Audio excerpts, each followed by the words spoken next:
세상 살아가면 행복이라는 것은 신기루라고 생각해요. 지금 내 행복해. 이렇게 생각하는 사람은 그렇게 많지 않을 것 같아요. 그 행복의 가운데 있으면서도 몰라요. 나는 조금 슬픈 게 요새 텔레비를 틀어놓고 보면 고운 말이 하나도 없어요. 지도계급에 있은 그런 사람들인데 욕에 가까운 또 남을 비하하고 이런 말만 한다면 이 세상이 곱겠어요? 내가 태어날 때는 일제 식민지예요. 사회가 어떻게 한마디로 얘기하면 건강구조대 독자 여러분 안녕하십니까? 저는 70년부터 2001년까지 교직에서 봉사를 하다가 정년퇴임을 해서 지금은 저술활동이나 유튜브, 강연 이런 걸로 소일하고 있는 이건우입니다. 행복이라는 것은 내가 생각하기에는 신기루라고 생각해요. 없어요. 뭘 가지고 행복이라고 하냐? 자기 만족이에요. 내가 하고자 했던 게 이루어지면 그게 행복이에요. 그런데 그런 건 행복이라고 생각을 하지를 않습니다. 행복이라는 것은 지금 내 행복해. 이렇게 생각하는 사람은 그렇게 많지 않을 것 같아요. 나는 행복을 어떻게 느꼈느냐. 지내놓고 생각해보니 그게 참 행복했구나. 그거예요. 그래서 나는 행복이라는 것을 사전적인 의미가 아니라 내대로 좁혀서 생각하면 내가 생각했던 게 이루어지면 행복한 거예요. 그게 작든 크든 간에 그런 관계없어요. 그러면 그걸 낮추고 생각하면 만족이에요. 만족. 우리가 원하던 게 성공적으로 이루어졌다면 만족스럽잖아요. 그 만족이라는 말을 그걸 한자로 쓰면 탈만자예요. 가득 찬다 이 말이. 족이라는 건 발족자예요. 뭐 발이 찬다. 그래서 내가 그런 말이 맞는지는 모르지만은 우리가 족욕이라고 하잖아요. 따뜻한 물에 발목만 이렇게 담가도 그게 전도가 돼서 온몸이 따뜻해져요. 온몸을 물탕에 들어앉는 것도 만족스럽겠지만은 발목만 담가도 따뜻해져요. 이 말은 의미적으로 해석하자면 지나친 욕심을 내지 말라는 그 말인 것 같아요. 그래서 행복이라고 하는 것은 지나놓고 봐야 행복인 줄 깨닫지 정작 행복 속에 있을 때는 그걸 잘 인식을 못하는 것 같아요. 쉬운 예가 있잖아요. 우리나라가 1인당 소득이 얼마예요? 내가 학교 공부할 때는 50달러, 60달러 그랬는데 지금은 뭐 3만 달러가 넘잖아요. 그래도 행복감을 조사하면 60달러 있을 때 그때 행복하다고 대답하는 사람이 더 많지 지금 행복하다고 대답하는 사람은 없어요. 그 행복의 가운데 있으면서도 몰라요. 외국 사람들은 다 우리를 부러워해요. 그래서 우리는 하나도 만족이 없으니까 맨날 거리에 나가서 데모해요. 그래서 행복이라고 하는 것은 지나놓고 생각해야 이렇게 알 수가 있는 것이고 작든 크든 행복한 건데 내 생각은 작은 행복이 더 큰 행복이에요.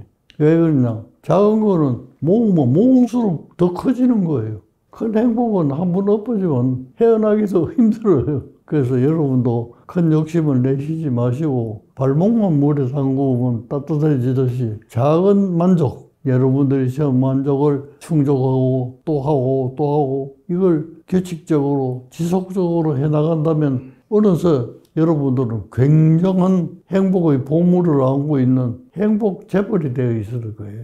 그러나 처음부터 허황하게 큰 행복, 이거는 예를 들면 대통령 되겠다. 이 인구에 대통령 한 사람밖에 안 나오는데 할 사람 많잖아요. 맨날 나와가지고 맨날 떨어지면 행복하겠어요? 그러니까 뭐든지 작은 것부터 내한테 만족을 줄 수 있는 게 있다면은 그걸 자꾸 발전시켜 나가고 이래서 모아보면은 나도 모르는 사이에 굉장히 많이 모여 있을 거예요. 그 많이 모여 있다면 여러분들은 행복재벌이.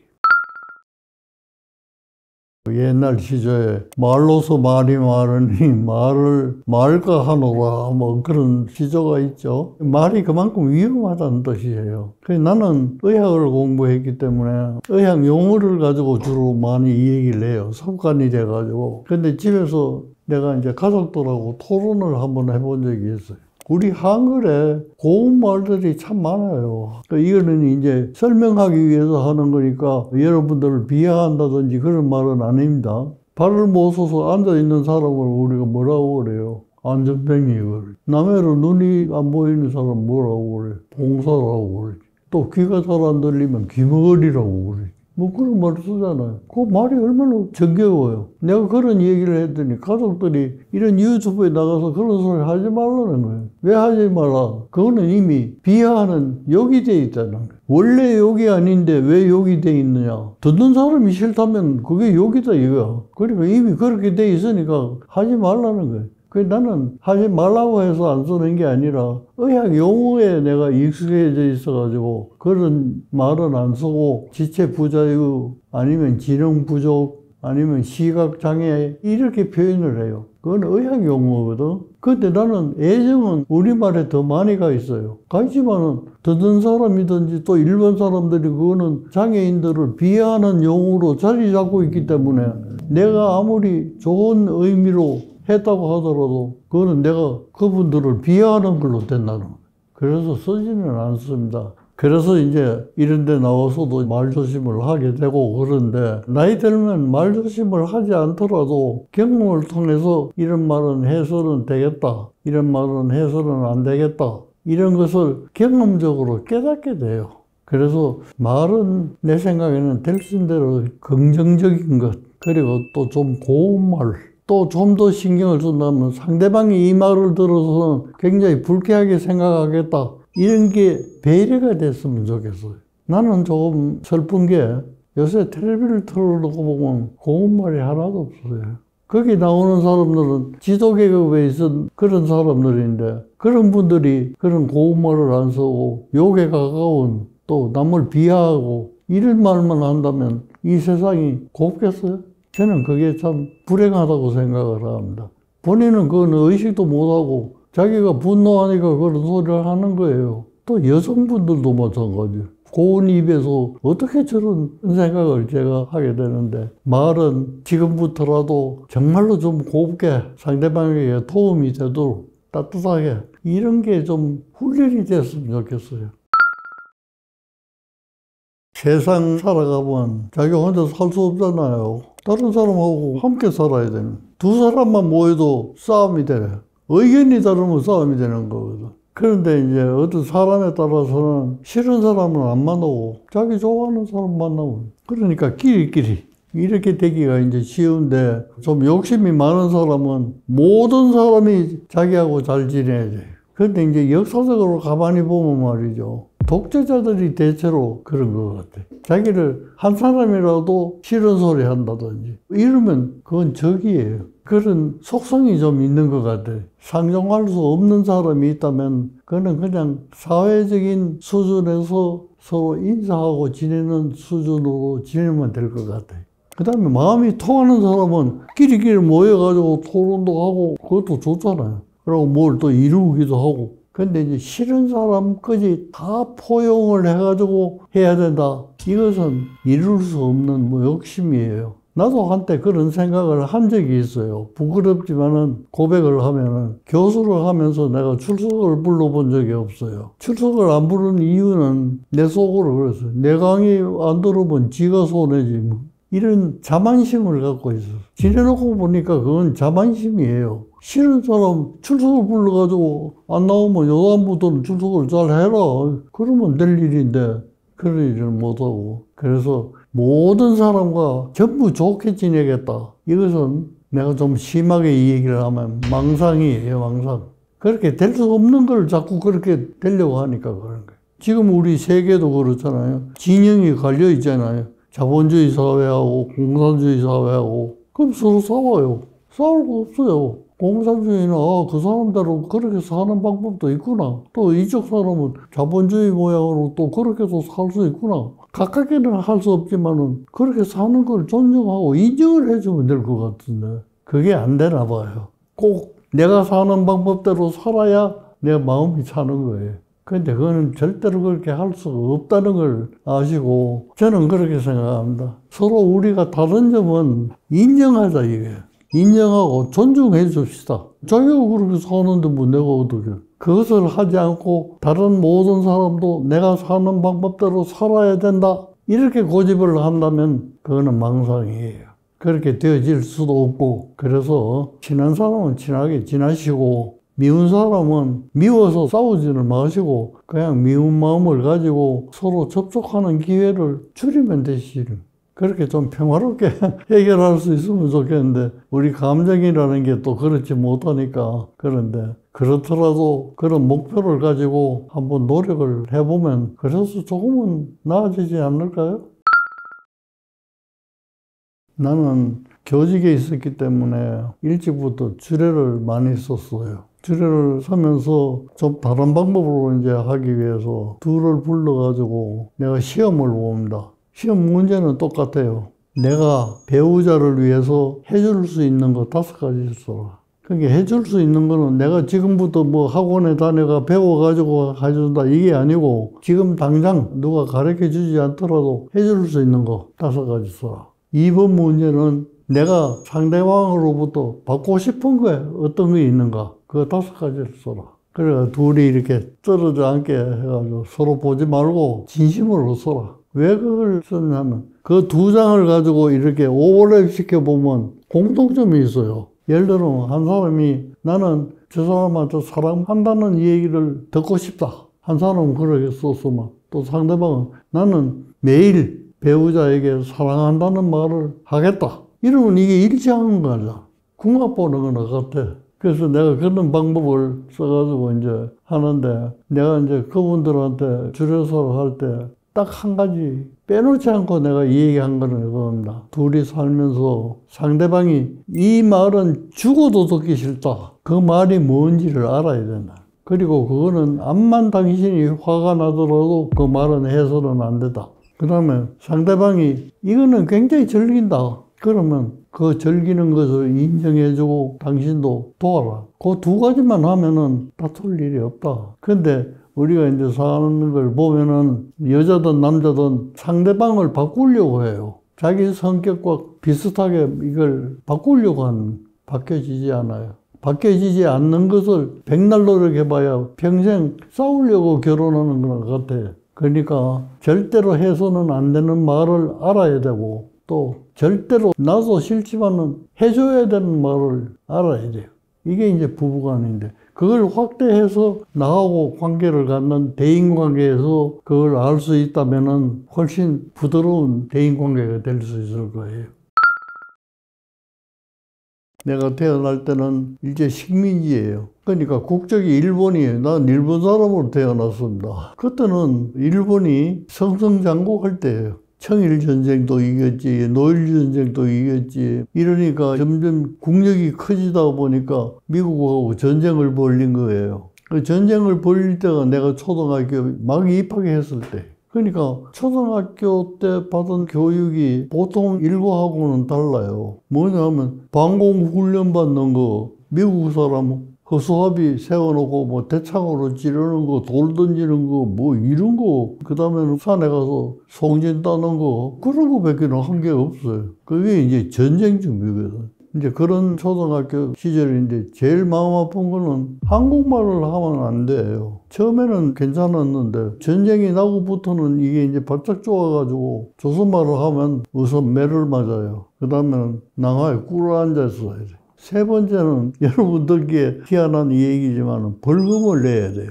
이 3가지 벌을 동시에 받아야 돼. 그래서 그 코 묻은 돈 벌금 받아가지고 못하냐고 알아보니까 그거 모아가지고 비행기 만들어 헌납한대요. 근데 이거 뭐 학급이 뭐 몇 대도 안 하는데 그게 아니라 가만히 생각하면 전국에 있는 학교 다 그렇게 하니까 이제 그런 시절도 지냈어요. 해방이 됐어요. 해방이 되니까 또 일본말을 하면 꾸란치고 매맞고 그래. 그래 내 정체감에 뭐 혼란이 오는 거야.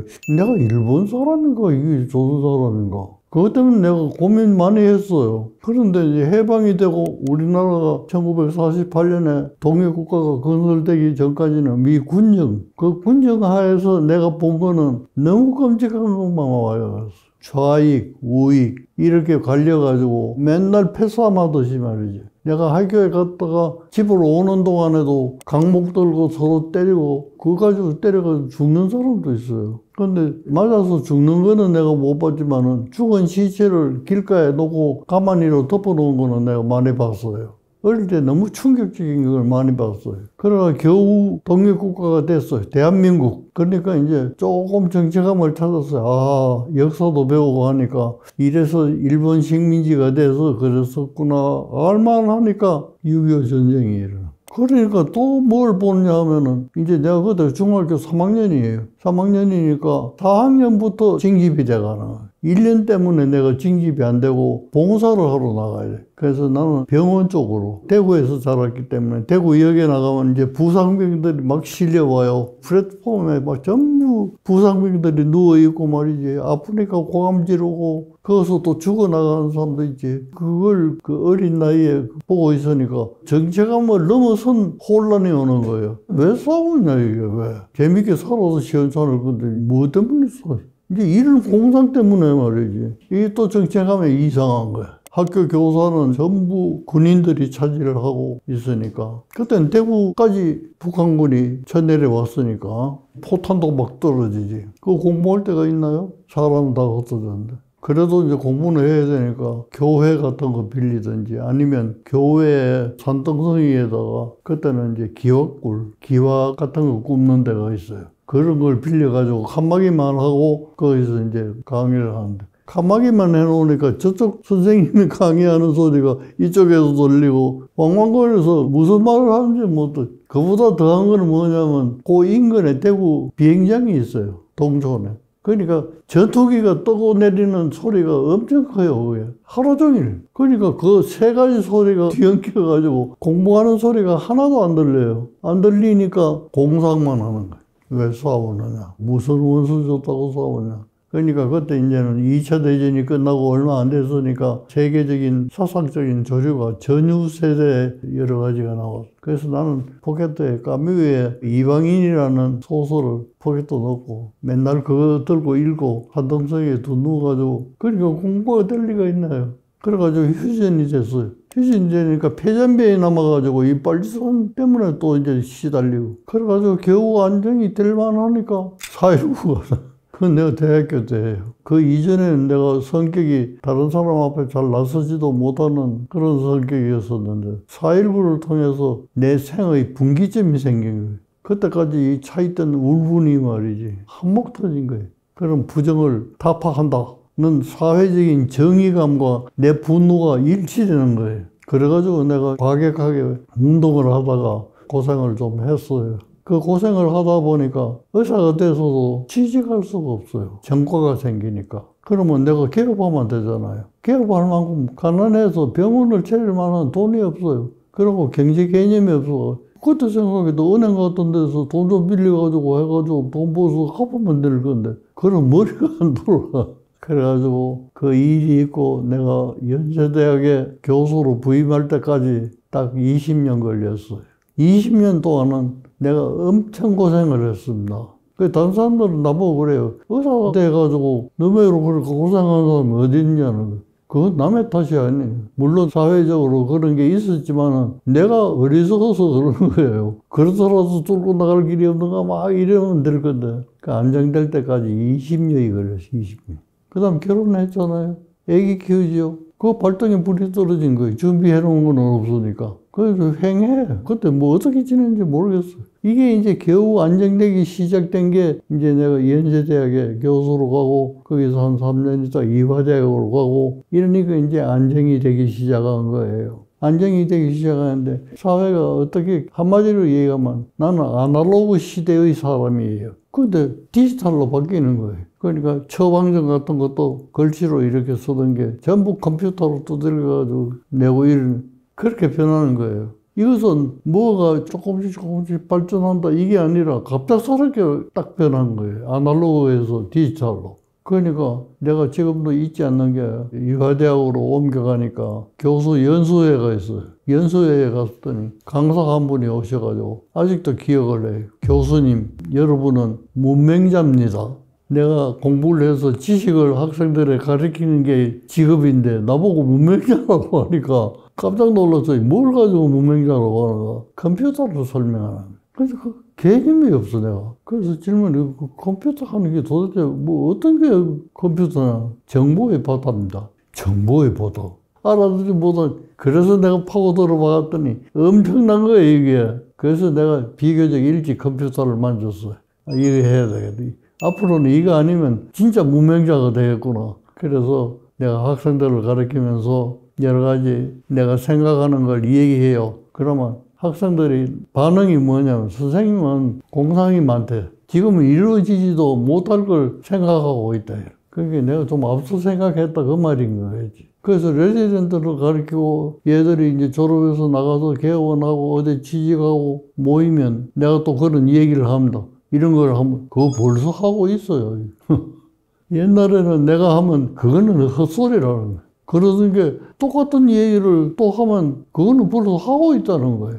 이 말은 뭐냐면 그만큼 세월이 빨리 바뀌었다는 뜻이. 좀 창피한 얘기를 하자면 요새 내가 강남 쪽으로 가면 실수를 많이 해요. 뭐냐면 보이지를 않으니까 예를 들면 화장실에 갔다가 손을 씻어야 되잖아요. 근데 나는 강북에 삽니다. 그건 대체로 이제 표준화되어 있기 때문에 비슷해요. 위로 올리면 물이 나온다든지 이게 대체로 통일이 돼 있어. 근데 요새는 못을 낸다고 말이지 올린다고 물이 안 나와요. 올렸다 놨다가 이래가지고 손을 갖다 대니 물이 쫙 나오는 거예요. 또 손을 내니까 물이 뚝 끊어져. 그런 거는 내가 경험해보지 못한 거예요. 또 어떤 데는 갔더니 아무 내가 상상을 해가지고 해도 안 나와. 그랬더니 그때 있던 청년이 안타깝게 생각했는지 아무 말도 안 하고 건드려 수도로. 그럼 물이 쫙 나오는 거예요.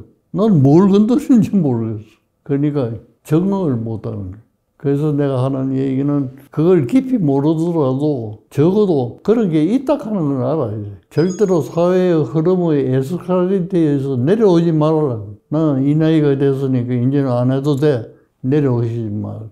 내 착각은 컴퓨터를 그렇게 남보다 앞서 했기 때문에 내가 잘해요. 잘하는데 핸드폰이 나와보니 난 핸드폰을 가져본 적이 없어요. 다 핸드폰으로 건너가서 컴퓨터를 앉아가서 해도 말이지 들어오는 사람이 없어요. 그러니까 핸드폰이 나오면 핸드폰 사고 사회적인 흐름을 놓쳐서는 안 되겠다는 얘기. 그런데 놓칠 가능성이 너무 많아요. 그건 뭐냐면 내가 경험했던 속도보다 지금 발달하는 속도가 훨씬 빠르기 때문에 그래요. 지금은 이제 여러분들은 AI를 가지고 고민을 하셔야 될 때 앞으로는 그게 또 어떻게 변할지는 모르지만 요약하자면 사회적인 흐름에서 절대로 내려오시지 마시라는 거예요. 사회적인 흐름은 에스컬레이터라고 생각을 하세요. 그게 내가 깊이 빠지든 안 빠지든 올라타고 있어야지 내려오시지 마세요.